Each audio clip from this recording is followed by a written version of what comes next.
अस्सलामुअलैकुम।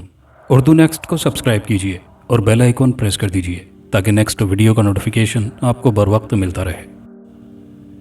मकान बाहर से बिल्कुल बोसीदा और बदशक्ल नज़र आता था, अंदर से ऐसा नहीं था, बल्कि खासा वसी था।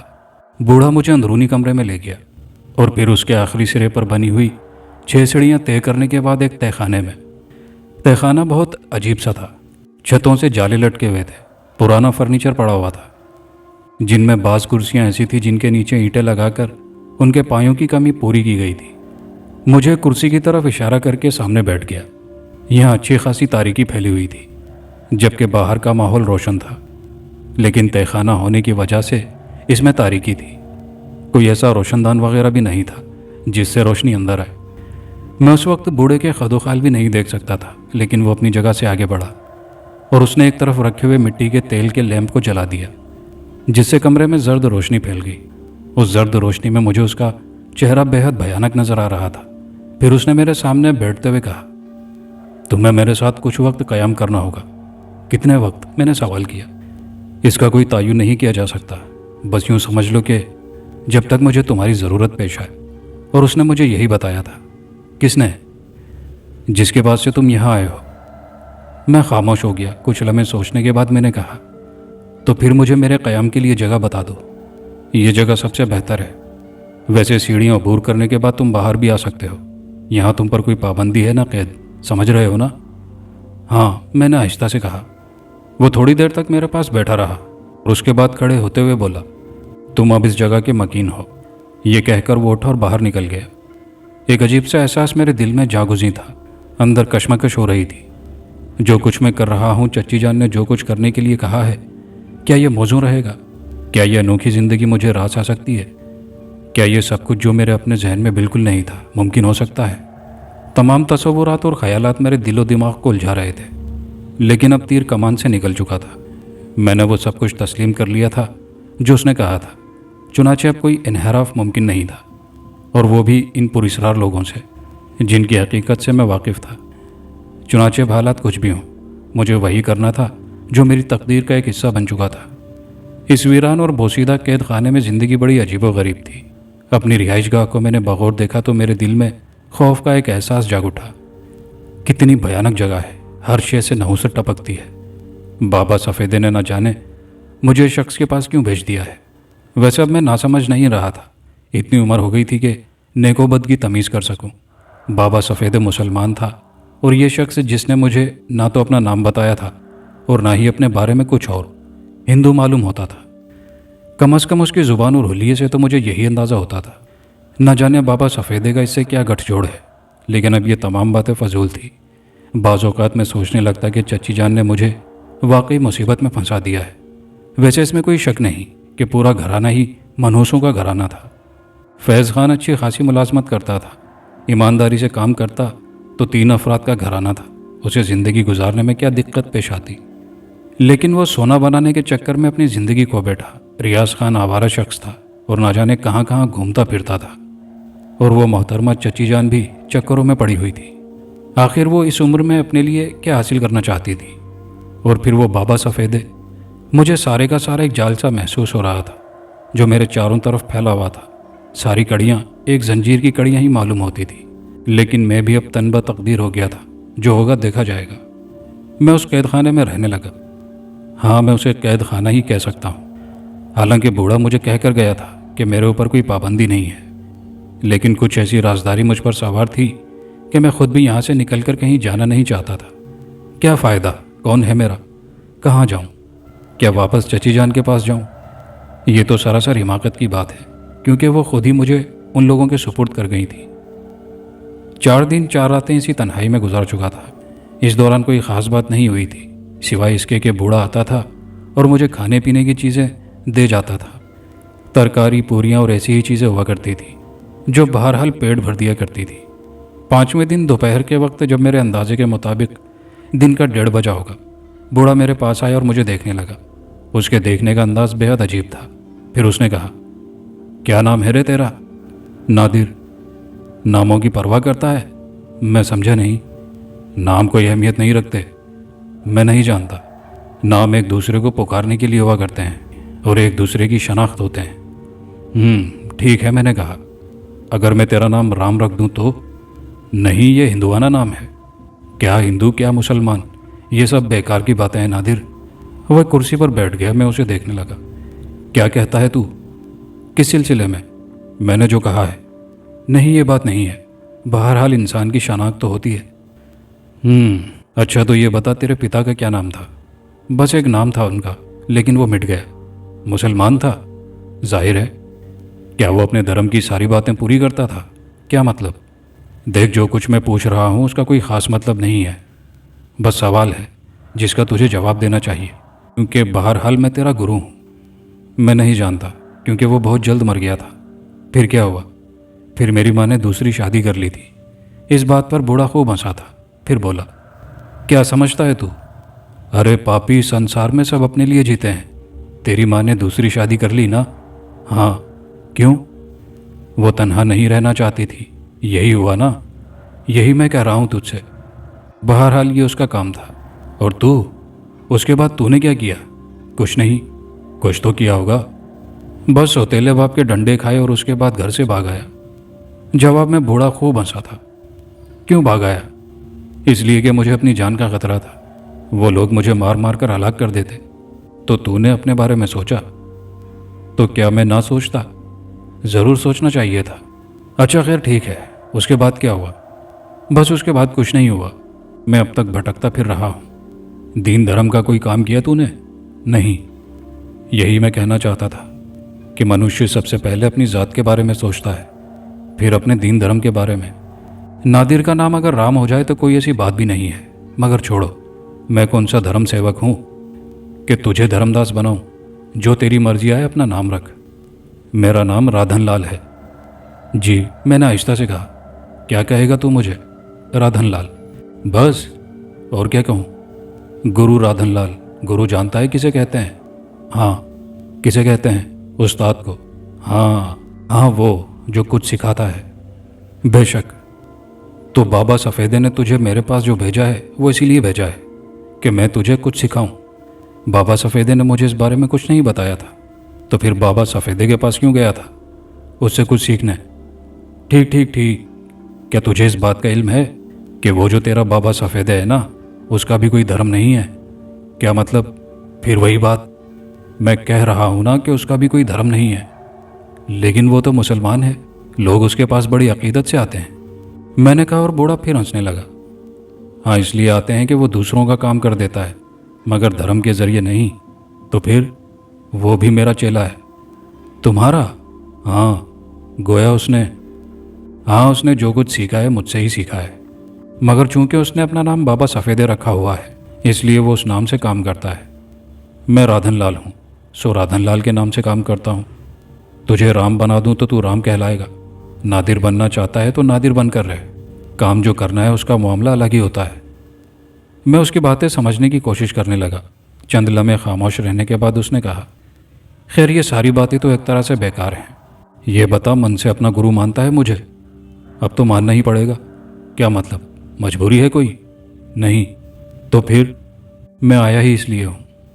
देख लड़के, मैं कभी किसी को अपना चेला नहीं बनाता, वरना अगर मैं चेला बनाने पर तुल जाऊँ तो यहाँ इतना मजमा जमा हो जाए कि दूसरे आदमी के बैठने की जगह न रहे। क्या समझता है तू राधन लाल को? नहीं गुरुजी, आप यकीनन महान होंगे। मेरे इन अल्फाज पर जैसे उसे खुशी हुई उसने कहा, मगर मैंने तेरे अंदर भी कुछ देखा है। ये देखा है मैंने तेरे अंदर कि अगर मैं तुझे कुछ सिखाऊं तो तू सीख जाएगा। ये तो आपने बहुत अच्छी बात बताई है मुझे, मगर एक बात और सीख ले, जिस मन से गुरु मान लिया जाता है उसकी किसी बात में दखल नहीं दिया जाता और उसकी हर बात की आंखें बंद करके तामील करना होती है। ये तो मैं जानता हूँ। जाहिर है आप मुझे अपना इल्म सिखाएंगे तो मुझे आपकी इज्जत तो करना होगी। जो कुछ मैं कहूँगा करेगा? ज़रूर करूँगा। वचन दे। जी, वादा करता हूँ। नहीं, मुझे वचन दे। बूढ़े ने अपना हाथ सामने फैला दिया। मैं क्या करूँ? मैंने सवाल किया। अपना हाथ मेरे हाथ पर रख दे, उसने कहा, और मैंने आगे बढ़कर अपना हाथ उसके फैले हुए हाथ पर रख दिया। न जाने क्यों मुझे अपने बदन में एक अजीब सी ठंडक का एहसास हुआ। वैसे भी बूढ़े का हाथ कोई इंसानी हाथ मालूम नहीं होता था, पत्थर की तरह सख्त और बर्फ़ की तरह ठंडा। वो मेरा हाथ अपने हाथ में लिए मेरी आंखों में देखता रहा। फिर उसने गर्दन हिलाकर मुतमईन अंदाज में कहा, बहुत बड़ा दिल है तेरा, बहादुर है, दलेर है। अच्छा खैर, अब सुन मेरी बात। जी गुरु महाराज, मैं तुझे एक जाप बता रहा हूँ। तुझे 7 दिन ये जाप करना होगा। इससे जानता है क्या होगा? मैं नहीं जानता। मन साफ होगा तेरा। तेरे मन से ये सारी फजूल बातें निकल जाएंगी कि दीन क्या है, धर्म क्या है, इंसानियत क्या है, शराफत क्या है। जब तू अपने अंदर से साफ सुथरा हो जाएगा तब मैं तुझे दूसरा जाप बताऊंगा। और तू एक बात सुन ले, अगर ये दूसरा जाप तूने मुकम्मल कर लिया तो फिर तू इतनी बड़ी कुव्वत का मालिक बन जाएगा कि बाद में हमारी तरफ पलटकर भी नहीं देखेगा। अरे नहीं महाराज, मैं ऐसा इंसान नहीं हूँ। तुझे जो कुछ भी करना होगा हमारे हुक्म के मुताबिक करना होगा। मैं ऐसा ही करूँगा। ये नहीं सोचेगा कि ऐसा करने से तुझे फ़ायदा हो रहा है या नुकसान। ये बहुत बड़ा काम होता है, बहुत बड़ी तपस्या होती है जो तुझे करनी है। आप इस बात की बिल्कुल फिक्र न करें, मैंने जवाब दिया। तो फिर सुन, बूढ़े ने कहा। और उसके बाद उसने मुझे किसी अजीबोगरीब ज़ुबान के कुछ अल्फाज बताए और बार बार उन्हें दोहराने लगा। मैं ये अल्फाज सुन रहा था। उसने कहा, अब ऐसा कर, घुटनों के बल बैठ जा। मैंने उसकी हिदायत पर अमल करते हुए दो जानों बैठकर उसे देखा तो वो बोला, जो अल्फाज मैंने कहे हैं उन्हें दोहरा। वो एक एक लफ्ज़ मुझे बताने लगा। और जब मैंने पहली बार ये अल्फाज अपने मुंह से निकाले तो मुझे अपने अंदर एक गड़गड़ाहट सी महसूस हुई। मेरा दिल सीने में ज़ोर ज़ोर से धड़कने लगा। न जाने क्यों मुझे ये एहसास हुआ जैसे कोई अंदर से मुझे कह रहा हो कि ये अल्फाज अपनी ज़ुबान से अदा ना करो।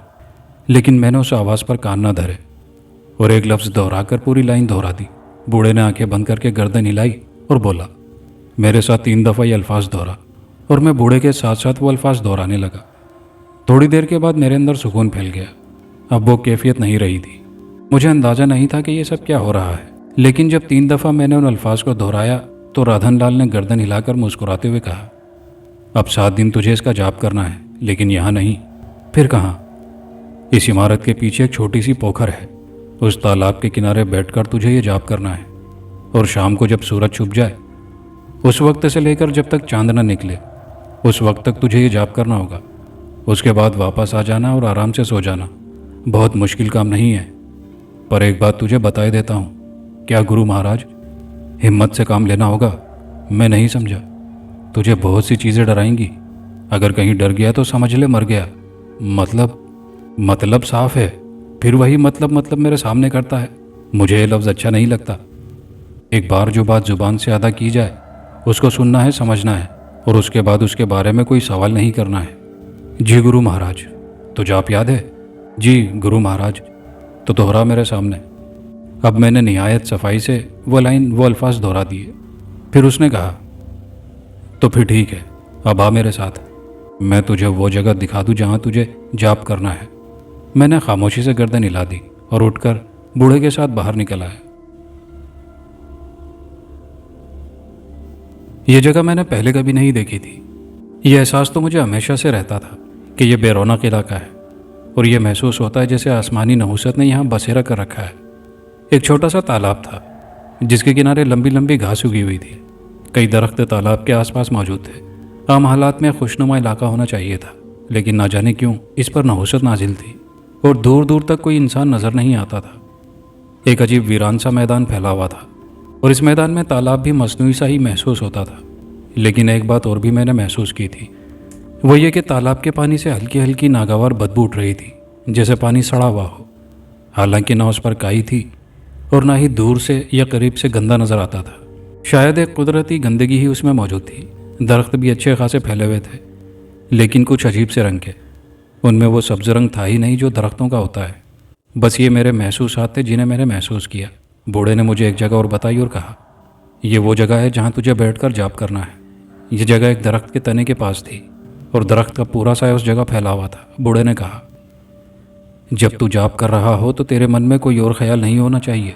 और सुन, बात कुछ भी हो जाए, जाप के दौरान इस दरख्त के साए से निकलने की कोशिश मत करना, वरना नुकसान उठाएगा। जी गुरु महाराज। इसके अलावा तुझे एक बात और भी बता दूं, वो ये कि यहाँ जो कुछ भी हो तुझे उसमें दखल देने की ज़रूरत नहीं है। चाहे कैसे ही तेरा मन तड़पे, मगर तुझे अपनी जगह से हिलना नहीं है जब तक कि तू जाप पूरा ना कर ले। समझ रहा है ना? मुझे अल्फाज कितनी दफ़ा दोहराने होंगे? 271 दफ़ा। ये तो अहम बात थी जो मैंने आपसे पूछी ही नहीं गुरु महाराज। ना पूछता तो मैं खुद बताता। 271 दफ़ा दोहराने के बाद मुझे यहाँ से उठ जाना होगा? हाँ, जब तू अपना ये जॉब पूरा कर ले तो आराम से उठ जाना, फिर तेरी मर्जी है। मगर सुन, उसके बाद भी यहाँ जो कुछ होता है उसमें दखल मत देना। एक बार फिर कहता हूँ कि तेरा मन तड़पेगा, तू चाहेगा कि कोई काम करे, लेकिन यहाँ कुछ मत करना, ये समझ लेना अच्छी तरह।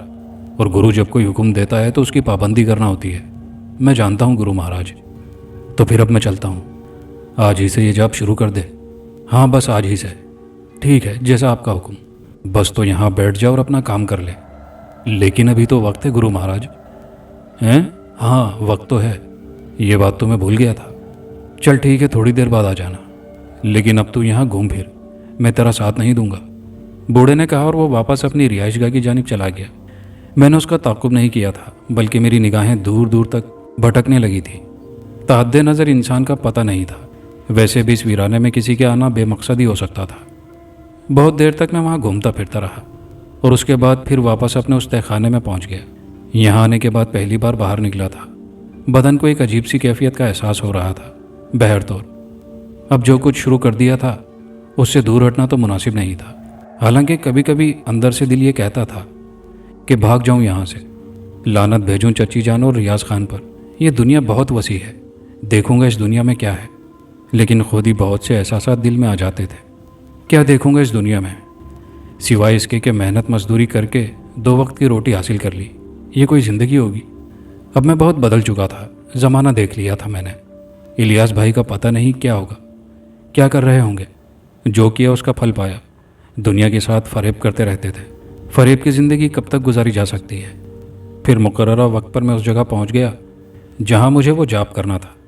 जो कुछ राधन लाल ने मुझे बताया था वो मुझे अच्छी तरह याद था। चुनाचे जब सूरज छिपा तो मैं उस दरख्त के नीचे जा बैठा। 271 दफ़ा वो अल्फाज पढ़ना थे। मैं सोच रहा था कि अगर मैं तेज़ रफ्तारी का मुजाहरा करूं तो ज़्यादा से ज़्यादा 1 या 1.5 घंटे में ये काम कर लूँगा। लेकिन राधन लाल ने यह भी कहा था कि जब तक चांद ना निकले मैं यहाँ से ना उठूँ। इसलिए जो कुछ भी करना था आहिस्ता आहिस्ता इस वक्फे के दौरान करना था। लेकिन यह वक्फा भी खासा तवील था। फिर जब चारों तरफ अंधेरा फैल गया तो मैंने इस जॉब को पहली दफ़ा दोहराया। मैं आंखें खोले बैठा हुआ था और वो अल्फाज आहिस्ता आहिस्ता मेरे मुंह से निकल रहे थे जिनका मुझे मफहूम नहीं मालूम था। मैंने महसूस किया कि एक बार फिर मेरे अंदर एक गर्मी सी पैदा हो गई है। मेरा दिल सीने में फड़फड़ा रहा है, लेकिन मैंने अपनी हर कैफियत को नज़रअंदाज कर दिया। 7 मरतबा ये जॉब पढ़ने के बाद एक बार फिर मैं मुतमईन हो गया था और उसके बाद ज़्यादा एहतमाम से मैंने उसका आगाज़ कर दिया। मेरी निगाहें अब भी चारों तरफ भटक रही थी। हर चंद के अंधेरा फैल गया था, लेकिन बहरहाल मेरी आंखें तारीकी में भी देख सकती थी। सामने वाले दरख्त पर चिड़िया का एक घोंसला नज़र आ रहा था। बहुत ही खूबसूरत चिड़िया थी और अपने घोंसले में जा बैठी थी। उन परिंदों के बारे में सोचने लगा। क्या आज़ाद ज़िंदगी गुजारते हैं, फ़िज़ाओं में बसेरा करते हैं। जब दिल चाहा अपनी जगह से परवाज़ की और जहाँ दिल चाहा पहुँच गए। लेकिन इंसानी ज़िंदगी पर कितने बोझ हैं। उसे अपनी कोशिशों अपनी काविशों से घर बनाने पड़ते हैं और इसके बाद न जाने ज़िंदगी के कैसे कैसे मसाइल से दो चार होना पड़ता है। बड़ा फ़र्क है इन परिंदों और इंसानों की ज़िंदगी में। तभी मेरे जहन में एक और ख्याल भी आया। परिंदों की ज़िंदगी तो बहुत मुख्तसर होती है। तेज़ हवा चलती है तो उनके घोंसले उड़ जाते हैं और वो दरख्तों से टकरा कर मर जाते हैं। इसके अलावा हर छोटे परिंदे को बड़ा परिंदा शिकार कर लेता है। इन्हीं ख्यालात में वक्त गुजर रहा था और ज़ुबान से जाप के अल्फाज निकल रहे थे। फिर पहले दिन का जाप पूरा करके जब चांद ने आसमान पर सर उभारा तो मैं वहाँ से उठकर अपनी रिहाइशगाह की जानिब चल पड़ा। मैं रिहाइशगाह की सीढ़ियाँ तय कर ही रहा था कि अचानक ही कहीं से एक निस्वानी चीख मेरे कानों में उभरी। कोई औरत दिलदोज अंदाज में चीख रही थी। मेरे दिल में एकदम तजस्सुस बेदार हो गया। लेकिन फिर गुरु राधन लाल के अल्फाज का ख्याल आया कि यहाँ जो कुछ भी हो उसकी तरफ से आंखें और कान बंद ही रखना है। एक बार फिर दिल ने अंदर से बगावत की कि कम अज़ कम देखूं तो सही कि कौन मुसीबत में है। लेकिन 2 ही बातें थी, या तो अपने दिल की बात मान लेता या राधन लाल की बात मान लेता। चुनाचे मैंने खामोशी से अपनी रिहाइशगाह की जानिब रुख किया और तहखाने में पहुंच गया। लेकिन यह एहसास मेरे दिल में बहुत देर तक तड़पता रहा था कि चीखने वाली औरत कौन थी और उस पर क्या बीत रही थी। लेकिन दूसरे दिन जब सूरज निकल आया और मैं अपने मामूलात से फारिग हो गया तो मैंने राधन लाल को तलाश किया। उसने वैसे भी मुझ पर कोई पाबंदी नहीं लगाई थी और कह दिया था कि मैं जहाँ चाहूँ घूम फिर सकता हूँ। हालांकि इस दौरान मैंने अपनी इस रिहाइशगाह में ही वक्त गुजारा था और जानबूझकर बाहर नहीं निकला था। बस अपने शहर में गिरफ्तार था और इसी कशमकश का शिकार था कि जो कुछ भी कर रहा हूँ वो मुनासिब है या नहीं।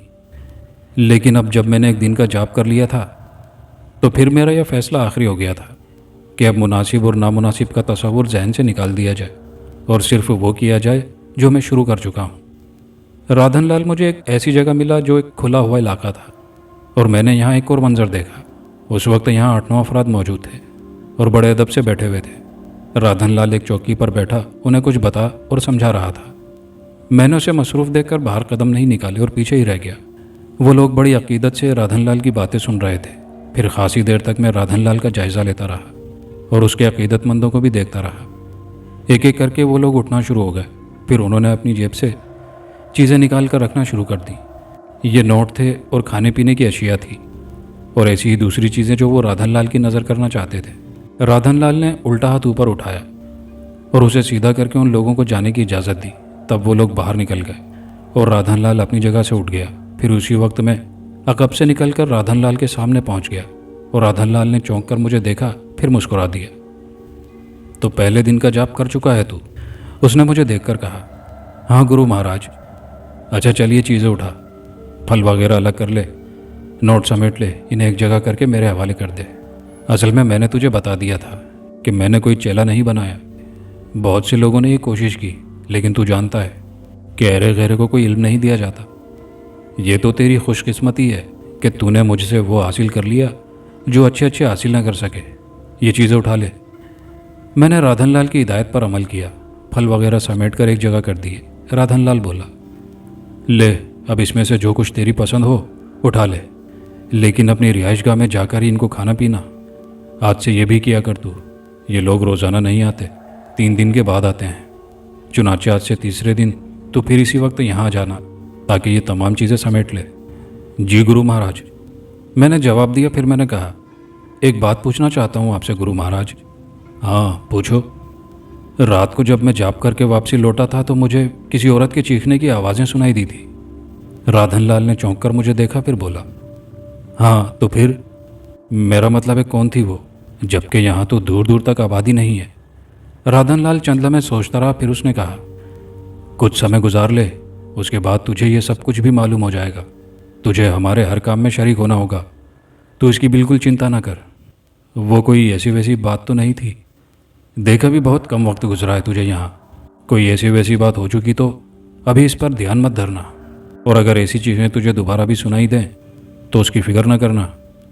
जी गुरु महाराज, मैंने जवाब दिया, लेकिन मेरे दिल में खलिश सी पैदा हो गई थी। राधनलाल ने हतमी तौर पर सारी बात कह दी थी कि मैं ऐसी बातों पर नज़र न रखा करूं। मुझे उसकी हिदायत पर अमल करना था, क्योंकि बहर तौर उसे कुछ सीख रहा था, लेकिन अंदर की जो कैफियत होती है वो कभी कभी इंसान के बस से बाहर हो जाती है। न जाने वो कैसी चीखें थी। बहरहाल जो फल वहाँ से उठाकर लाया था उन्हें खाया और उसके बाद आराम करने के लिए लेट गया। फिर दूसरी रात भी मैंने जाप शुरू किया। फिर तीसरी रात एक अजीब वाक़या हुआ। सामने वाले दरख्त पर जो रंगीन चिड़ियाँ थीं और जिन्हें मैंने अब दिन में भी आकर देखा था, वो बेहद खूबसूरत थी। उस वक्त जब मैं जाप कर रहा था, मैंने देखा कि दरख्त की ऊपरी शाख से एक सांप नीचे उतर रहा है। मैं जाप कर रहा था, लेकिन काले नाग को देखकर ना जाने क्यों मेरे दिल को खौफ का एक एहसास सा हुआ। अगर ये उतरकर मेरे पास आया तो मुझे क्या करना चाहिए? मैंने दिल में सोचा और उसके बाद इस एहसास के साथ खामोश हो गया कि गुरु राधनलाल ने मुझे कहा है कि अगर कोई ऐसी बात हो तो अपनी जगह ना छोड़ना। हो सकता है ये सांप मुझ तक ना पहुँचे। लेकिन मेरी निगाहें सांप पर जमी रहीं।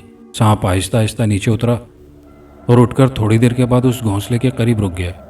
फिर मैंने सांप को अपना फन घोंसले में दाखिल करते देखा और चंद लम्हों के बाद जो मंजर मेरी निगाहों के सामने आया उसने मेरा दिल तड़पा दिया। वो रंगीन और हसीन चिड़िया सांप के मुंह में दबी हुई फड़फड़ा रही थी और सांप उसे मुंह में दबाए पीछे हट गया था। चिड़िया फड़फड़ाती रही। मेरा दिल सीने से निकला पड़ रहा था और मेरी ख्वाहिश थी कि किसी तरह उस सांप को हलाक करके उस चिड़िया को आज़ाद करा दूं। लेकिन राधनलाल के अल्फाज भी मेरे जहन में थे। देखते ही देखते सांप चिड़िया को चट कर गया। फिर उसने दोबारा फन अंदर डाला और दूसरी चिड़िया निकाल ली। उसे भी हलाक करने के बाद सांप ने अपनी मंजिल की जानिब रुख किया और दरख्तों की शाखों में गुम हो गया। हसीन चिड़ियों का घोंसला खाली हो गया था और ना जाने क्यों मेरे दिल को एक दुख का सा एहसास था।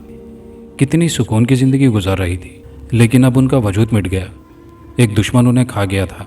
सांप अपनी जगह से गायब होने के बाद फिर नज़र नहीं आया और मैं इत्मीनान से अपना जाप पूरा करता रहा, यहाँ तक कि चांद ने सर उभारा और मैंने जाप ख़त्म करके अपनी जगह की राह ली। आज मुझे कोई चीख सुनाई नहीं दी थी। फिर उसी तरह ये जाप करते हुए मुझे 5वां दिन आ गया। उस दौरान अजीबोगरीब हालात पेश आए थे। वैसे जाप करने के वक्त के लिए मैंने एक डंडा अपने साथ ले लिया था। अगर सांप मेरी तरफ आए तो उसे कम से कम उस दरख्त की छाँव के नीचे ही निमट सकूं। मूजी का क्या भरोसा कब किस तरह निकल आए। खैर जनाब, ये वाक़यात गुजरते रहे तो मैं 5वें दिन का तस्करा कर रहा था। ये मेरे जाप का 5वां दिन था। 2 दिन और बाकी रह गए थे। मैं बैठा हुआ जाप कर रहा था। मौसम खुशगवार था। आसमान पर बादल छाए हुए थे और आज ये ख़तरा था कि शायद चांद नज़र ना आए। लेकिन बहरहाल एक तयन हो गया था। चांद अगर बादलों की वजह से नज़र ना भी आया तो क्या हो सकता है। लेकिन फिर आहिस्ता आहिस्ता जो रात गुजरती गई, बादल छटते चले गए और चांद पूरी आबोताब के साथ निकल आया। फिजाओं में चारों तरफ रोशनी फैल गई। मैं अपने जाप के आखिरी मराहिल से गुजर रहा था कि कहीं से एक बिल्ली मेरे सामने मियाऊं मियाऊं करती हुई आ गई। वो दरख्त की छाँव के उस तरफ मेरी जानिब रुख करके बैठ गई। मैं चंद लम्हों के लिए रुक गया और उस बिल्ली को देखने लगा जो ना जाने मुझसे क्या चाहती थी। वो 3 बार मुंह से मियाऊं मियाऊं की आवाज़ें निकाल चुकी थी। बहुत खूबसूरत बिल्ली थी। मैं उसे देखकर मुस्कुराता रहा। ना जाने क्या समाई है इसके दिल में। लेकिन फिर वो खौफनाक लम्हा आ गया जिसने मेरी रूह तक को लर्जा दिया। उसी सामने वाले दरख्त से जिस पर मैं चिड़ियों का वो घोंसला देखता था और अब वो घोंसला वीरान देखकर मेरे दिल को दुख होता था। अचानक ही एक कदावर बिल्ले ने छलांग लगाई। काले रंग का यह बिल्ला बड़ी लंबी जकंत भरकर बिल्ली के ऊपर आ कूदा था। बिल्ली अपनी जगह से उठकर भागी और बिल्ला गुर्राता हुआ उसके पीछे दौड़ा। मैंने हैरत से देखा। वो बिल्ला आम जिसामत से कहीं ज्यादा था और बहुत तंदुरुस्त व तवाना मालूम होता था। देखते ही देखते उसने बिल्ली पर झपट्टा मारा और उसकी गर्दन अपने दांतों में दबोच ली। मेरे हाथों में लर्जिश पैदा हो गई। मैंने डंडे को मुट्ठी में पकड़ लिया और एक लम्हे के लिए मेरा दिल चाहा कि उठकर खड़ा हो जाऊं और उस खूबसूरत बिल्ली को बचाऊं जो अब बिल्ले के जबड़ों में दबी हुई तड़प रही थी। ज़मीन पर अच्छा खासा हंगामा हो रहा था। बिल्ला उस बिल्ली को भंबोड़ रहा था और देखते ही देखते बिल्ली खून में नहा गई। बिल्ले ने उसकी टांगें चबा डाली और थोड़ी देर के बाद वो उसके पूरे बदन को चट कर गया। बिल्ली को उसने तोड़ मरोड़ कर रख दिया था, लेकिन अब ज़मीन पर खून के छींटों के अलावा और कुछ नज़र नहीं आ रहा था। काले बिल्ले का मुंह खून से रंगीन हो गया था, लेकिन इसके साथ साथ ही मैंने ये महसूस किया कि उस बिल्ले की जिसामत पहले से भी कुछ बढ़ गई है। बिल्ली को हजम करने के बाद वो लंबी जुबान निकालकर अपने मुंह पर लगा खून चाटने लगा।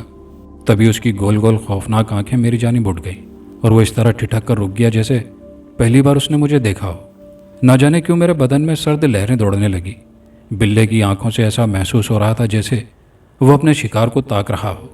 फिर वो दबे कदमों मेरी जानिब बढ़ने लगा और मेरे औसान खता हो गए। ये कमबख्त बिल्ला आखिर चाहता क्या है, मैंने सोचा। आहिस्ता आहिस्ता मेरी जानिब बढ़ रहा था और मैं हाथ में डंडा संभाले उठता जा रहा था। अगर इसने मुझ पर हमला किया तो जाहिर है मुझे इससे जंग करनी है। फिर बिल्ला दरख्त की छाँव के हिसार के करीब आ गया जिससे बाहर निकलने की मुझे ममानियत थी और अब इसके सिवा कोई चाराकार नहीं था कि मैं उससे मुकाबला करूं। लेकिन उस वक्त भी मैंने अपने होशो हवास नहीं खोए थे और ये सोच रहा था कि अगर बिल्ला अंदर आ गया तो इस हिसार के अंदर ही अंदर मैं इससे जंग करूंगा।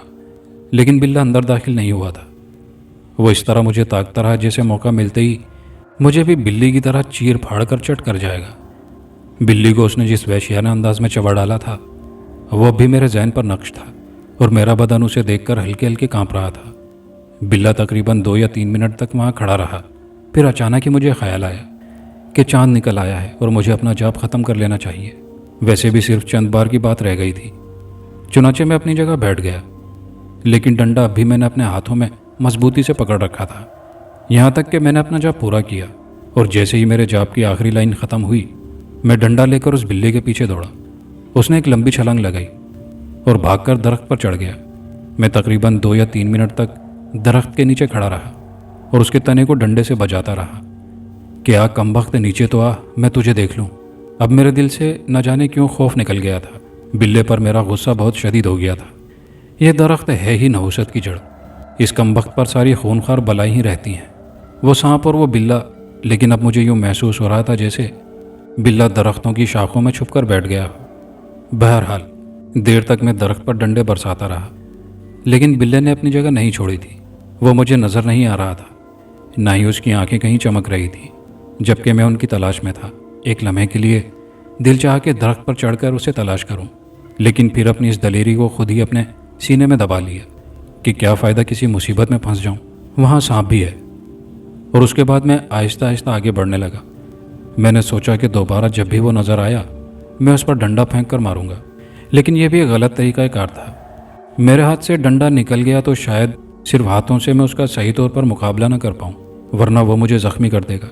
मैं आहिस्ता आहिस्ता आगे बढ़ रहा था। दफातन मुझे अपने अक़ब में सरसराहटें महसूस हुई और मैंने पलट कर देखा। एक बार फिर मेरे रोंगटे खड़े हो गए थे। इंसान अपनी वहशत, अपने खौफ पर बड़ी मुश्किल से ही काबू पा सकता है। बिल्ला आहिस्ता आहिस्ता मेरे पीछे चला आ रहा था और मुझसे ज़्यादा फासले पर नहीं था। मैंने हलक से एक धाड़ निकाली और पलटकर बिल्ले की जानिब दौड़ा, लेकिन वो मेरे पलटते ही भाग गया था। मैंने कुछ दूर तक उसका ताक़ुब किया, लेकिन वो कमबख्त भागकर फिर दरख्त पर चढ़ गया था। मैंने सोचा लानत है इस पर, अब मुझे अपनी रिहाइशगाह में पहुंच जाना चाहिए।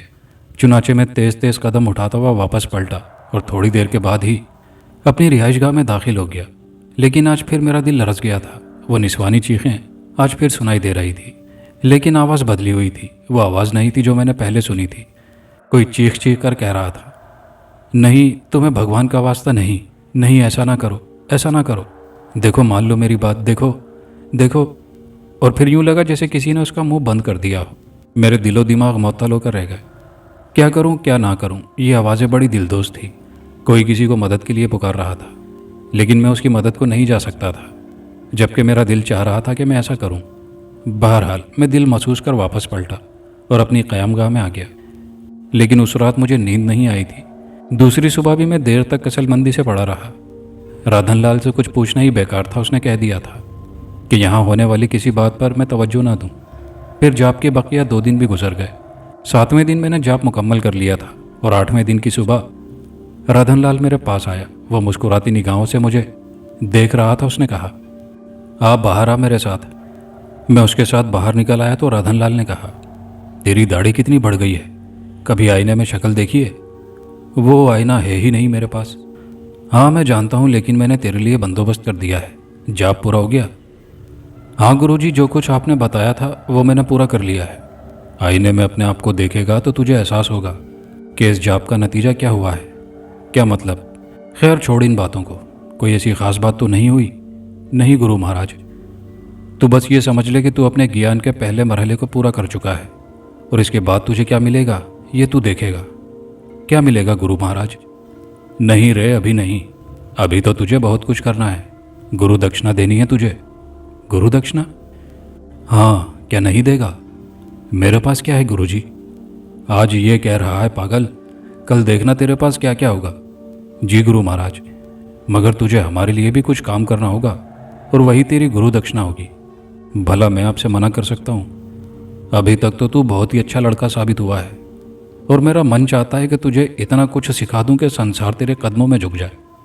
आपकी मेहरबानी होगी गुरु महाराज, इससे ज़्यादा मैं और क्या कह सकता हूँ। अच्छा वाह, नए जाप के लिए तुझे काफ़ी अरसे काम करना होगा, लेकिन ये नया जाप 3 दिन का होगा। उसके बाद तुझे फिर 7 दिन का जाप करना होगा। क्या वही जो आपने मुझे बताया है वही मुझे कहना होगा? नहीं, कुछ और, राधनलाल ने कहा। ठीक है, मगर उसमें बहुत समय लग जाएगा। अब क्या करना है मुझे? सिर्फ आपके कदमों में ही रहना है। हमारे चरणों में रहेगा तो सुख पाएगा पगले। आ अपना हुलिया दुरुस्त कर ले, तेरे लिए नए कपड़े मंगवा लिए हैं हमने। वो मुझे एक और कमरे में ले गया। यहाँ आईना भी था, शेफ का सामान भी था, गुसल करने के लिए गुसल खाना भी था। इस पूरे कारखाने को मैंने अब तक नहीं देखा था। बस जितनी जगह मुझे दी गई थी मैंने उसी पर इत्तेफा किया था। ये नई जगह जहाँ मुझे वो ले गया था बड़ी पुरसुकून और आरामदेह थी। मैंने आईने में अपना चेहरा देखा और न जाने क्यों मुझे ये महसूस हुआ कि मेरे चेहरे में एक अजीब सी कशिश पैदा हो गई है। मेरी आंखों में हल्के से गुलाबी डोरे तैर रहे हैं और इन आंखों में एक पुरस्रार सी चमक पैदा हो गई है। ये तमाम एहसासात मुझे खुद अपने बारे में हो रहे थे और मैं ये सोच रहा था कि न जाने क्यों ये तब्दीली हो गई है। फिर मैंने अपने हाथ पैरों पर भी गौर किया। शायद ये इतने दिन ऐशो आराम की ज़िंदगी का नतीजा था कि मेरे बदन का गोश्त भर गया था। मेरे सीने पर लंबे लंबे बाल उगाए थे, हालांकि मैंने इससे पहले कभी इन पर तवज्जो नहीं दी थी। हाथों की सफ़ेद कलाइयों पर भी सियाह बाल बहुत घने मालूम होते थे। गुसल करके मेरा बदन और निखर आया और उसके बाद मैंने शेव किया और एक बार फिर आईने में अपने आप को देखता रह गया। मेरे बालों का अंदाज पहले ही बड़ा खूबसूरत था और कई बार मुख्तलिफ लोगों ने इनकी तारीफ़ की थी, लेकिन कभी मैंने इस पर तवज्जो नहीं दी थी। जिस माहौल से उठकर आया था उसमें इन सारी चीज़ों की इस कदर अहमियत नहीं होती, लेकिन आज मैंने अपने सरापे को गौर से देखा था। भरा भरा बदन, लंबा कद और उनसे कहीं ज़्यादा मेरी शख्सियत में निखार पैदा हो गया था। बहरहाल मैंने वो लिबास पहना, सफ़ेद रंग का कुर्ता और एक धोती थी। मुझे धोती बांधना सही तौर पर नहीं आती थी, क्योंकि मैंने हिंदुओं के अंदाज में कभी धोती नहीं बांधी थी। लेकिन जब मैंने उसे अपने जिस्म पर लपेटा तो मुझे सब कुछ खुद ब खुद आ गया। कुर्ता और धोती पहनकर जब मैं बाहर निकला तो गुरु राधनलाल मौजूद था। उसने मुझे देखा, उसकी आंखों में अजीब से तासुरात पैदा हो गए। फिर उसने हंसते हुए कहा, भगवान की सौगंध, तू तो वैसे ही साहिर है, तू तो वैसे ही जादूगर है, तुझे किसी जादू को सीखने की क्या ज़रूरत है? कैसा लगा अपने आप को? सब आपकी मेहरबानी है गुरु राधनलाल। तो फिर गुरु दक्षिणा देने के लिए भी तैयार हो जा। अभी दक्षिणा देगा या दूसरे जाप के बाद? जैसा आपका हुक्म हो, मैं क्या कह सकता हूँ। हाँ देख, जो तुझे दक्षिणा देनी है उसमें तुझे ज़्यादा दिन लग जाएंगे। हमारा ख्याल है 3 दिन का जाप तू और कर ले, फिर तेरा आखिरी जाप रह जाएगा और उसके बाद तू बहुत कुछ पालेगा, बहुत कुछ। जैसा आपका हुक्म, मैंने कहा। इसके बाद मैं सुकून का वक्त गुजारने लगा। तकरीबन 6 दिन बाद गुरु राधनलाल ने मुझे फिर दूसरा जाप उसी तरह याद कराया जो पहले दिन याद कराया था, लेकिन इस जाप के लिए उन्होंने कहा यह मुझे अपनी रिहाइशगाह में ही पढ़ना पड़ेगा और इसमें कोई ख़ास दिक्कत नहीं होगी। चुनाचे मैंने 3 दिन का वो जाप भी मुकम्मल कर लिया। अब मैं आज़ादी से बाहर आता जाता था और गुरु राधनलाल मुझे बहुत सी बातें बताया करता। उसके बाद उसने एक सुबह मुझसे मुस्कुराते हुए कहा, अब तुझे वो काम करना है जिसके लिए हमने तुझसे कहा था। क्या राधनलाल महाराज? जो कुछ बता रहा हूँ उसे गौर से सुनना। तुझे अब बस्ती में जाना होगा। बस्ती में गंगोली राम नामी एक बनिया है। उस बनिए के पास जाना और बताना कि तू करनपुर से आया है और तेरा नाम सरनलाल है। जी, मैंने कहा। गंगोली राम तुझे हाथों हाथ लेगा और अपने घर ले जाएगा, क्योंकि सरनलाल उसके एक मरहूम दोस्त का बेटा था और ये मरहूम दोस्त लंदन में मर चुका है। उस दोस्त का क्या नाम था? मदन लाल। ये मैंने इसलिए पूछ लिया है ताकि मुझे याद रहे। हाँ, मैं खुद तुझे बताता, फिर वो तुझे अपने घर ले जाएगा। और अब मैं तुझे वो सबसे अहम बात बताऊं। गंगोली राम की एक बेटी है जिसका नाम पुष्पावती है। बड़ी सुंदर है, देखेगा तो मन ललचाएगा तेरा, मगर समझ लेना वो तेरे लिए नहीं है। अलबत्ता अगर वो तुझसे प्रेम करने लगे तो तू उसका मान रखना और ख़ुद भी उससे इजहार करना कि तू उससे प्रेम करने लगा है। इस काम में कुछ रोज़ लग जाएंगे। बस तू ये समझ ले कि तुझे उससे प्रेम करना है। बेफिक्र रहना, तेरा कोई कुछ नहीं बिगाड़ सकेगा। बस जो काम हमने कहा है वो तुझे करना है। लेकिन इसके बाद मुझे क्या करना होगा? नहीं रे नहीं, वक्त से पहले कोई बात पूछना मुनासिब नहीं होता। ठीक है गुरु महाराज, मगर आप मुझे ये तो बता दें कि हाँ बोल, कि बस मुझे इतना ही करना है। उसके बाद तुझे जो कुछ करना होगा वो हम तुझे बता देंगे। उसने कहा, मुझे कब रवाना होना है? बस वो जो कहते हैं कल करे सो आज कर, आज करे सो अब तू तैयार हो जा। देख वो सूटकेस रखा हुआ है, उसमें कपड़े भी हैं और तेरा टिकट भी रखा हुआ है, जिसके बारे में अगर कोई पूछे तो तू बताएगा कि तू रेल से यहाँ आया है। ठीक है, जैसे आपका हुक्म। और फिर बहुत दिन बाद मैंने आबादियों का रुख किया।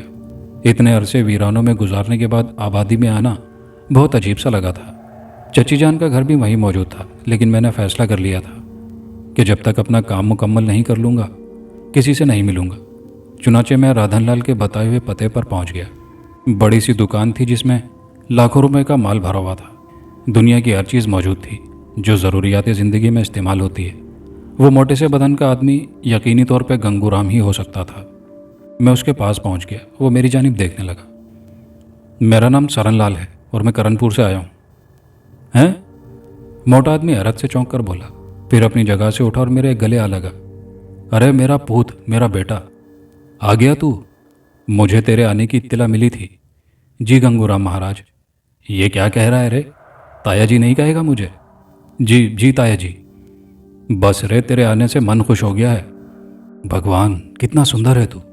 अरे काका, ओ काका। गंगूराम ने आवाज़ दी और एक बूढ़ा आदमी करीब आ गया। दुकान संभालो काका जी, मेरे मेहमान आए हैं, मैं इन्हें लेकर जा रहा हूँ। थोड़ी देर बाद गंगूराम मुझे लिए हुए एक खूबसूरत से मकान में दाखिल हुआ जो दुकान से ज़्यादा फासले पर नहीं था।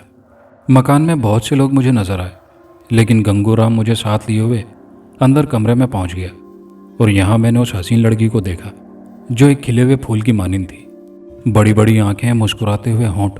उसके साथ ही एक और औरत भी मौजूद थी जो सफ़ेद साड़ी बांधे हुए थी, लेकिन उसके खादोखाल से यह अंदाज़ा होता था कि वो पुष्पावती की माँ है। दोनों के चेहरे के नक़ूश भी मिलते थे। गंगूराम ने कहा, लता देख कौन आया है। दोनों मुझे देखने लगी। उनकी आंखों में पसंदीदगी के आसार मैंने साफ महसूस किए थे। तब लता ने पूछा, कौन है ये? नहीं, हमने बताया तो फिर बात ही क्या रही। तो खुद पहचान कर दिखा तब माने तुझे। लो, मुझे क्या मालूम। क्यों पुष्पा, कौन हो सकता है ये? अगर मेरा अंदाज़ा गलत नहीं है तो ये मदन चाचा के बेटे हैं। लता, तुझसे ज़्यादा तो समझदार तेरी बेटी निकली। हाँ, ये सरन लाल है, मदन का बेटा। जीते रहो बेटा। तुम तो बहुत बड़े हो गए। बहुत छोटा सा देखा था हमने तुम्हें। अरे कब आए तुम? बस अभी भी पहुंचा है मेरी दुकान पर। और जानती है क्या कह रहा था मुझे? क्या? गंगोली राम जी। गंगोली राम ने कहा और हंस पड़ा। अब तुम्हारे दोस्त ने ही बताया होगा कि तुम्हारा उससे क्या रिश्ता है। बीवी ने भी हंसते हुए कहा, अरे नहीं नहीं, मदन को बुरा ना कहो। बस ये नई नस्ल के बच्चे हैं, जो कुछ इनके मन में आता है करते हैं। चलो अब तुम यूँ करो, इसके आराम का बंदोबस्त करो और मैं दुकान पर जा रहा हूँ। फिर वो मेरी तरफ रुख करके बोला, बेटा सरन, देखो ये तुम्हारे ताया जी का घर है। यहाँ कोई परेशानी मत उठाना, मुझे दुख होगा। मेरे लिए एक मखसूस कमरे का बंदोबस्त किया गया जो खूब सजा हुआ था। बहरहाल उस कमरे में मुकीम होकर फिर वही कैफियत मेरे दिल पर तारी होने लगी थी। मैं कुछ लोगों को धोखा देने आया था और एक गलत नाम से इन्हें धोखा दे रहा था। शाम को पुष्पा मेरे कमरे में आई। उसकी आंखों में मुसर्रतों के फूल खिले हुए थे। आप कमरे से बाहर नहीं निकलते सरन जी? उसने हसीन आवाज़ में कहा। नहीं, क्यों नहीं? तो फिर आइए ना, आपको सैर कराएं। कहाँ? बस ऐसे ही, उसने कहा और मैं उसके साथ बाहर निकल आया। पुष्पा मुझे लिए हुए मकान के पिछले हिस्से तक पहुंच गई, जहां एक छोटा सा बाग लगा हुआ नजर आ रहा था। क्या ये बाग आपका है पुष्पा जी? नहीं, मेरा इतना बड़ा बाग कहाँ से आया? बस ऐसे ही सरकारी बाग है, मगर अंदर से बहुत अच्छा है। बैठने की भी अच्छी अच्छी जगह हैं। मौसम भी खुशगवार था। उस बाग में पुष्पा के साथ सैर करते हुए ना जाने क्यों मुझे एक अजीब सा एहसास हुआ। पुष्पा मुस्कुराती निगाहों से मुझे देख रही थी। फिर एक जगह वो एक सफ़ेद बेंच पर बैठ गई। सामने हौज था जिसमें रंगीन मछलियां तैर रही थी। मैंने कहा, बहुत खूबसूरत जगह है। आप तो इंग्लैंड से आए हैं, वहाँ तो आपने बड़ी बड़ी हसीन चीज़ें देखी होंगी। हाँ बस, मैंने आहिस्ता से कहा। मेरे फरिश्तों को भी इंग्लैंड के बारे में कुछ नहीं मालूम था, बस नाम सुना था मैंने। पुष्पा कहने लगी, एक बात पूछूं सरन जी? जी पुष्पा जी। इंग्लैंड में तो आपकी बहुत सी दोस्तियां हो गई होंगी। किससे? मैंने सवाल किया। बस देखा तो नहीं है, पर अकल भी तो कोई चीज़ होती है। क्या मतलब? वहाँ की परियां बड़ी सुंदर होती हैं, सफ़ेद रंग की मालिक। पता नहीं, आप यकीन करें, मैंने आज तक कोई परी नहीं देखी। वो खिलखिलाकर हंस पड़ी, फिर बोली, मैं वहाँ पर रहने वाली लड़कियों के बारे में कह रही हूँ। मेरी लड़कियों से दोस्ती रही ही नहीं। ऐसा तो नहीं हो सकता। वो शरारत भरे अंदाज में मुझे देखते हुए बोली, नहीं, मैं आपसे झूठ नहीं बोल रहा। बहुत बड़ी बात है ये तो, वरना विलायत से आने वाले तो पता नहीं कैसे होते हैं। वैसे आपके अंदर ये बात लगती भी नहीं है। क्या मतलब? पता नहीं, शायद मैं अपनी बात सही तौर पर कह नहीं पा रही। नहीं पुष्पा जी, कोई ऐसी बात नहीं है। बस यूँ समझ लीजिए कि मैंने अपनी ज़िंदगी सादा सी गुजारी है। खैर, मैं ये बात मानती हूँ, इंसान जितना चाहे खुद को बुराइयों में डाल ले, बचना चाहे तो उसे कोई नहीं रोक सकता। पुष्पा से मेरी अच्छी खासी गुफ्तगू होती रही और मुझे भी वो लड़की बहुत पसंद आई थी। बहुत सादा मिजाज और हंसमुख लड़की थी। 3-4 दिन के अंदर अंदर हमारे दरमियान खासे गहरे राब्ते हो गए। बाद में मुझे इस बात का इल्म हुआ कि मदन लाल के बेटे सरन लाल से पुष्पा की सगाई हो चुकी थी। दोनों एक दूसरे से मंसूब थे और गंगोली राम ये तय कर चुका था कि अब बहुत जल्द उन दोनों की शादी हो जाएगी। ये मालूमात हासिल करने के बाद भी मुझे बहुत दुख हुआ था। ये सोचकर ना जाने राधन लाल ने मुझे यहाँ इस हैसियत से क्यों भेजा है। दूसरे बहुत से मामलात भी मुझे मालूम नहीं थे कि ये लोग सरन लाल को पहचानते क्यों नहीं हैं। गालिबन इसकी वजह यही होगी कि सरन लाल लंदन में ज़ेर तालीम रहा और मदन लाल भी वहीं रहा। बहुत अरसे के बाद सरन लाल का यहाँ आना हुआ है, लेकिन ना जाने राधन लाल ने यह सब कैसे किया था। फिर उस रात में अपने कमरे में लेटा हुआ अपनी सोचों में गुम था। खासी रात हो चुकी थी, घर के लोग सो चुके थे। मेरे कमरे के दरवाजे पर हल्की सी दस्तक हुई और मैं चौंक पड़ा। ये कौन हो सकता है? मैंने अपने दिल में सोचा और फिर मैं उठकर दरवाजे के पास पहुंच गया। दरवाज़ा खोला तो राधनलाल को देखकर मेरा ऊपर का सांस ऊपर और नीचे का नीचे रह गया। गुरु महाराज आप? हाँ, कैसी बीत रही है? अंदर चल, राधनलाल ने इतने इत्मीनान से कहा जैसे अपने ही घर में आया हो, जबकि मैं थोड़ा सा खौफजदा हो गया था। बहरहाल मैं पीछे हटा तो राधनलाल ने कमरे में दाखिल होने के बाद दरवाज़ा अंदर से बंद कर दिया और फिर एक कुर्सी पर बैठता हुआ बोला, मैंने तुझसे पूछा था यहाँ कैसी बीत रही है? बहुत अच्छी, ये लोग बहुत अच्छे हैं, इन्होंने मुझे बड़ी इज्जत दी है। क्यों ना देते, आखिर हमने तुम्हें यहाँ भेजा है। आपसे कुछ पूछना चाहता हूँ गुरु महाराज। पूछो। यहाँ मुझे मालूम हुआ कि पुष्पा से मेरी सगाई हो चुकी है और वो लोग बेचारे मुझे सरनलाल ही समझ रहे हैं। तो समझने दे, तेरा क्या जाता है। मगर अब इसके बाद क्या होगा? क्या मतलब? मेरा मतलब ये है, ये लोग जिस अंदाज में सोच रहे हैं। जवाब में राधनलाल हंस पड़ा, फिर बोला, अरे बावले, कोई तेरी सगाई ही थोड़ी होने जा रही है। मेरा मतलब कौन सा तुझे उससे शादी करनी है। लेकिन वो लड़की यही समझती है। यही तो अच्छी बात है। मगर तू यहाँ कहाँ घर में घुसा रहता है? उसे लेकर बाहर निकल, घूम फिर, कभी हमारे घर भी आ, उसे हमें भी दिखा दे। मेरा मतलब है कि यूं ही टहलता हुआ उधर चला। वो मुझसे कई बार कह चुकी है कि बाहर घूमने चलेंगे। हाँ हाँ, तो घुमा उसे बाहर। बल्कि ऐसा करना कि कल शाम 5 बजे उसे साथ लेकर हमारे चरण छूने आ जाना। जी, मैंने आहिस्ता से कहा। बस और कुछ नहीं, तेरी खैरियत ही पूछने आए थे। तो फिर याद रहेगा ना, कल 5 बजे हम तेरा इंतज़ार करेंगे। जी, मैंने आहिस्ता से कहा। चलते हैं हम, और तो कोई चिंता नहीं है तुझे? नहीं, मैं बोला, और राधनलाल अपनी जगह से उठ गया। फिर वो उसी पुरस्कार अंदाज में चलता हुआ दरवाज़ा खोलकर बाहर निकल गया। मैं उसके पीछे पीछे लपका था, इस ख्याल के तहत कि कहीं कोई और उसे ना देख ले। यहाँ का माहौल तो बेहद अच्छा था और ये लोग मुझे बहुत नफीस लोग नजर आए थे। पता नहीं इन बेचारों के साथ क्या होने जा रहा था, मेरी समझ में तो कुछ नहीं आया था। बाहर निकला तो राधनलाल का कहीं पता नहीं था। वो पुरस्कार तौर पर गायब हो गया था। मैं अपने कमरे में वापस आ गया। फिर बहुत सी सोचें दामनगीर हो गई। ये ख्याल दिल में बार बार आ रहा था कि राधनलाल ने ना जाने क्यों मुझे यहाँ भेजा है। वैसे तो कोई बात नहीं थी, अगर वो किसी जगह भेजता तो मैं जाने से इनकार तो ना करता, क्योंकि बहरहाल वो मेरा गुरु था। लेकिन इस नए अंदाज में मुझे भेजकर उसने खुद मेरे दिल में एक उलझन पैदा कर दी थी। अब जो होगा देखा जाएगा। बहरहाल वो मेरा गुरु था और मुझे इल्म सिखा रहा था, और मुझे कुछ आ जाए तो इससे अच्छी बात और क्या हो सकती है। यही सोचकर मैं खामोश हो गया और फिर रात के ना जाने कौन से हिस्से में मुझे नींद आ गई। दूसरा दिन मामूल के मुताबिक था। कोई ख़ास बात नहीं हुई। दोपहर को कुछ मेहमान आ गए। उन मेहमानों से मेरा तारुफ कराया गया। मेहमानों में 2-3 नौजवान लड़कियां भी थीं, जिनके चेहरों पर शरारतें रक़्सां थीं। पुष्पा को देख देख कर वो इशारे करती रहीं और उसके बाद मुझसे कहा, सरन जी, आप दिन भर क्या करते रहते हैं? यहाँ तो आपका मन उदास हो जाता होगा। जिस लड़की ने ये अल्फाज कहे थे उसका नाम सरोज था। मुझसे तारुफ करवाते वक्त मुझे उसका नाम बताया गया था। नहीं सरोज जी, बस वक्त अच्छा ही गुजर जाता है। आइए ना, बाहर चलें। चाचा जी ने पीछे का बाग बहुत अच्छा बनवाया है। आओ पुष्पा, चलें। यहाँ बैठे बैठे मन बोझल हो रहा है। चुनाचे हम पिछले बाग में आ गए। यहाँ आकर लड़कियाँ घुल मिल गईं। और सुनाइए जीजा जी, लंदन कैसा लगा आपको? जी जीजा?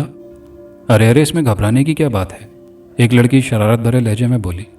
साधना, तुम बाज नहीं आओगी? तुम बाज आती तो हम भी बाज आ जाते। एक इतने सुंदर जीजा पर कब्जा जमा रखा है तुमने। सबका मन ललचाता है, मगर क्या करें, तुम भी तो हमारी दोस्त हो। ए बक मत कर, थप्पड़ मारूंगी मुंह पर। इससे क्या होता है, मन की बात कह दी तो बुरा क्यों मान गई? वो शरारतें करती रही।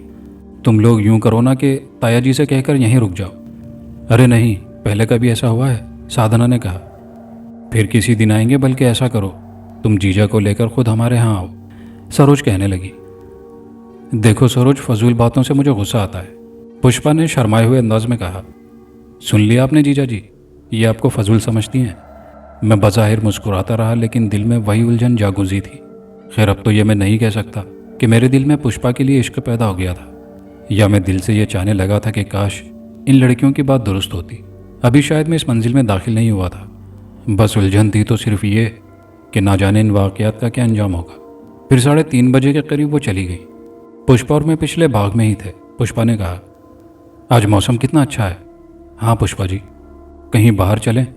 जैसे आपकी मर्जी। क्या वाकई? चाचा जी इस पर एतराज़ तो नहीं करेंगे? मैंने सवाल किया। लो, उन्होंने तो मुझसे कई बार कहा है कि सरन को कहीं घुमाने फिराने ले जाओ। तो ठीक है, चलेंगे। 4:30 बजे तक ठीक रहेगा, पुष्पा बोली। हाँ, मैंने अजीब से लहजे में कहा। यही वक्त मैंने राधनलाल को दिया था। फिर मुकर्ररा वक्त पर पुष्पा तैयार हो गई। उसने कहा, गाड़ी निकाल लेते हैं, मैं गाड़ी चलाऊंगी। ड्राइविंग आती है? हाँ, मैंने सीखी है। कार पुरानी ज़रूर थी, लेकिन उसका इंजन वगैरह बिल्कुल ठीक था।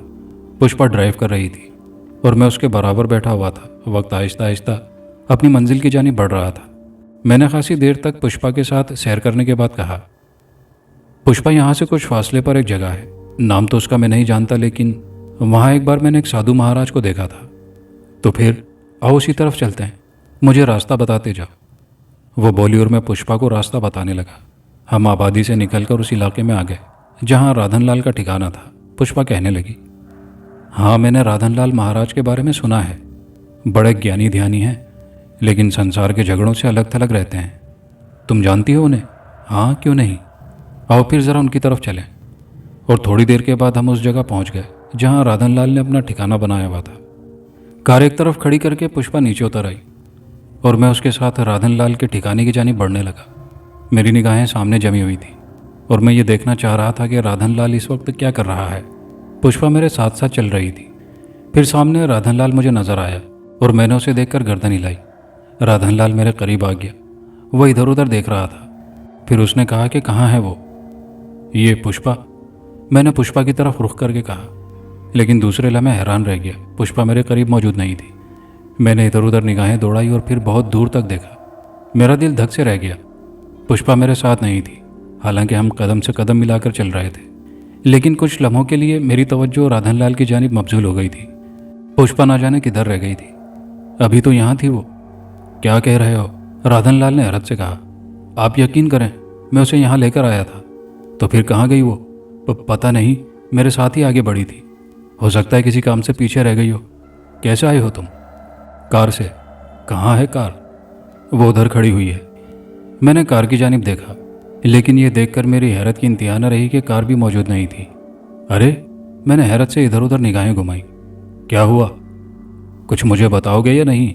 राधनलाल ने किसी कदर सख्त लहजे में कहा। आप यकीन करो गुरु महाराज, वो मेरे साथ ही यहाँ तक आई थी। हम कार से उतरे थे। उसका वापस जाना मेरी समझ में नहीं आ रहा। अजीब हो तुम, एक इतना सा काम नहीं कर सके। खैर, हमें क्या लेना देना था? तुम्हारे साथ आती तो मुलाकात कर लेते उससे। आप यकीन करें गुरु महाराज, मैं आपके सामने झूठ नहीं बोल सकता। वो मेरे साथ ही आई थी। हम अभी अभी साथ चल रहे थे, बातें भी कर रहे थे। वो तो बस मैं आपको देखकर रुक गया था और वो गायब हो गई। राधनलाल के चेहरे पर अजीब से तासुरात फैल गए। फिर उसने आहिस्ता से कहा, सुनो, बड़ी से बड़ी कोई गलती हो जाए, मुझसे झूठ ना बोलना। तो आपका क्या ख्याल है कि मैं झूठ बोल रहा हूँ? मगर सच कह रहे हो तो वो कहाँ है? तुम कह रहे हो कि वो तुम्हारे साथ आई थी, कार में आई थी। कहाँ है वो? आप यकीन करो गुरु महाराज, मैं कुछ नहीं जानता। राधनलाल ने किसी कदर नाराज़गी से कहा। फिर बोला, आओ मेरे साथ। अब मैं परेशान निगाहों से चारों तरफ देख रहा था। जगह भी ऐसी नहीं थी कि कोई इस तरह निगाहों से ओझल हो जाए। पुष्पा आखिर वापस क्यों चली गई? मैंने तो कार स्टार्ट होने की आवाज़ भी नहीं सुनी थी, जबकि कार से उतरकर वो मेरे साथ कदम ब कदम आगे बढ़ी थी। राधनलाल ने फिर कहा, क्या ऊँट की तरह गर्दन उठा उठाकर इधर उधर देख रहे हो? मैं कह रहा हूँ मेरे साथ आओ। और मैं खामोशी से राधनलाल के साथ अंदर दाखिल हो गया। बैठो, उसने कहा और मैं बैठ गया। अब सच सच बता दो, किस्सा क्या था? गुरु महाराज, मैं आपकी बेहद इज्जत करता हूँ, लेकिन थोड़ी सी अपनी भी इज्जत करता हूँ। जब मैं आपसे ये बात कह रहा हूँ कि वो मेरे साथ आई थी, हम लोग यहाँ रुके थे और वो मेरे कदम से कदम मिलाकर चल रही थी। मैंने उसे आपके बारे में भी बता दिया था और कहा था कि मैं उसको आपसे मिलाऊंगा। तो फिर भला मुझे झूठ बोलने की क्या ज़रूरत थी? और एक बात आप पूरे एतमाद से सुनिए कि मैंने झूठ नहीं बोला। इसका मतलब है कि लड़की बहुत चालाक थी। क्या मतलब? मैंने हैरत से कहा। उसे कुछ शुबा हो गया शायद। क्या शुबा? यही कि तुम उसे अच्छी नीयत से यहाँ नहीं लाए हो। कि क्या मतलब? अरे पागल, क्यों बेवकूफ़ी की बातें कर रहा है? जवान लड़की थी, उसने सोचा कि बहला फुसला कर तो कहीं उसे इस जगह न ले आए और उसके साथ कोई ज़्यादती ना कर डाले। यह महसूस करके वो खामोशी से पीछे हटी और कार स्टार्ट करके भाग गई। मगर कार स्टार्ट होने की आवाज़ भी तो नहीं सुनाई दी थी। बाबा क्यों मेरा मगज खा रहा है? जा उसे तलाश कर ले। राधनलाल महाराज मैं तो बड़ा हैरान हूँ। तू जूता उठा और 10 मार दे मेरे। क्या करूँ मैं तेरी हैरानी का? राधनलाल ने बोला। नहीं, मेरा मतलब ये नहीं है। पता नहीं क्या हो गया। भाड़ में जाने दे, अब जो कुछ भी हो गया। नहीं आई वो जहन्नुम में जाए, हमें उससे क्या लेना देना। तो फिर अब मैं क्या करूँ? क्या करना चाहता है? जो आपका हुक्म हो। जा बैठ, जा बैठ। बस आज से अपने आखिरी जप का हिस्सा शुरू कर दे। जी महाराज, मैंने आहिस्ता से कहा। मेरा दिल बुरी तरह परेशान था। पुष्पा ने ऐसा क्यों किया आखिर? क्या वाकई राधनलाल का कहना दुरुस्त है कि उसे मेरी नीयत पर शुबा हो गया था? हालांकि मेरे जहन के किसी गोशे में उसके लिए कोई बुरा ख्याल नहीं था। दोस्तों, ये कहानी अभी जारी है। कहानी का बाकी हिस्सा अगली वीडियो में मुलाहिजा कीजिएगा। हमारे चैनल उर्दू नेक्स्ट को सब्सक्राइब कीजिए और कहानी कैसी लगी कमेंट बॉक्स में ज़रूर बताइएगा। शुक्रिया।